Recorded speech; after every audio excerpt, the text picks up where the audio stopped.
আপনারা অবশ্যই ট্রাই করবেন ক্লাস 8 এর পর একটি লো কনফিগারেশনের ল্যাপটপ বাচ্চাকে দিতে এবং অনলাইনের যত প্ল্যাটফর্ম আছে, অন্যান্য শিক্ষা প্রতিষ্ঠান, অনলাইন যে শিক্ষা প্রতিষ্ঠানগুলো আছে সেখানে তাদেরকে যুক্ত করে দেওয়ার চেষ্টা করবেন। এবং ইন্টারন্যাশনাল পর্যায়ে যারা বিজনেস করতেছে, যারা বিজনেস ডেভেলপ করে একটা লেভেলে চলে আসছে, আন্তর্জাতিক পর্যায়ে যারা র্যাঙ্ক করে গেছে, তাদেরকে দেখিয়ে দিবেন এবং তাদের সাথে একটা কানেকশন তৈরি করার ব্যবস্থা করে দিবেন। তারা যেন বিভিন্ন সোশ্যাল মিডিয়াতে তাদেরকে ফলো করে এবং তাদের লাইফস্টাইল দেখে নিজেদের লাইফস্টাইলের মধ্যে কিছু একটা চেঞ্জ নিয়ে আসতে পারে।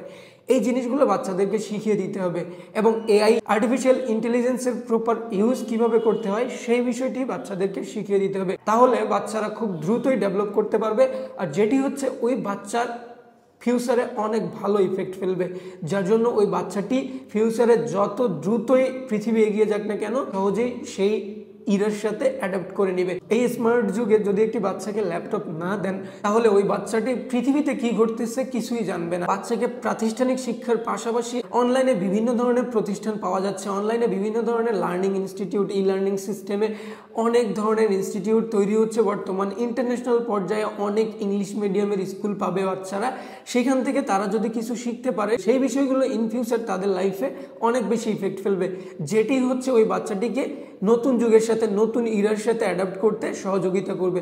সো সবাই বাচ্চাকে অবশ্যই একটি ডিভাইস দিবেন। ডিভাইসটি লো কনফিগারেশন হইলেও সমস্যা নেই, বাট ডিভাইস দিতে হবে এবং ডিভাইসের পজিটিভ ইউজ শিখিয়ে দিতে হবে। যদি আপনি শিখিয়ে দিতে না পারেন, আপনার আশেপাশে যারা ভালো ডিভাইস সম্পর্কে জানে এবং টেকনোলজি সম্পর্কে যাদের জ্ঞান ভালো আছে তাদের সাথে কানেক্ট করে দেন, তাহলে ওই বাচ্চাটি তার থেকে হেল্প নিয়ে কি কি করতে হবে, কিভাবে এগিয়ে যেতে হবে সেই বিষয়গুলো জেনে দেন ওই বাচ্চাটি ডিজিটাল যুগের সাথে, স্মার্ট ইরার সাথে অ্যাডাপ্ট করার চেষ্টা করবে এবং বাচ্চাটি পরবর্তীতে অনেক ভালো করবে।